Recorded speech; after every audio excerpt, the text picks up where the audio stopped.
చంద్రబాబు నాయుడు గారి ఇంట్లో చంద్రబాబు నాయుడు గారికి కూడు కూడా పెట్టట్లేదు అని చెప్పి బయట వార్తలు తెలుగుదేశం వాళ్ళే మాట్లాడుకుంటున్నారు. చూపించదు, ఎక్కడ మాట్లాడారో చూపించు. నువ్వు ఎక్కడో చోట చదివావు కదా, నీ కంటితో చూసి చదివావు కదా, ఇదిగో పలానా చోట రాశారని చూపించు. నువ్వు అంటే కుటుంబం పచ్చగా ఉంటే చూడలేం మనం. ఎందుకంటే మన కుటుంబంలో ఎవరో లేడు కదా. మన కుటుంబంలో ఎవరు ఉన్నారు? అన్న వదిన ఇద్దరు మాత్రమే ఉన్నారు. తల్లి ఉందా?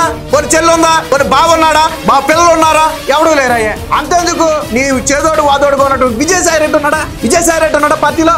లేడు. మరి అక్కడ నారా కుటుంబంలో చూస్తే చంద్రబాబు గారితో భార్య ఉంది, కొడుకున్నాడు, కోళ్ళు ఉన్నాడు, మనవులు ఉన్నారు, వాళ్ళ అక్కలు ఉన్నారు, తమ్ముళ్ళు ఉన్నారు, చెల్లెళ్ళు ఉన్నారు, ఇంకా వాళ్ళ బంధువర్గం అంతా ఉంది.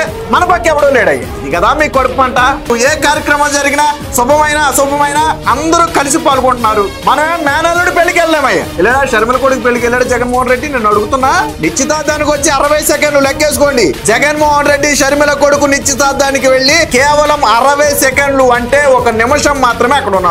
పెళ్లికి వెళ్ళలేదు. ఇక మీ చరిత్ర మీరా మాట్లాడేది.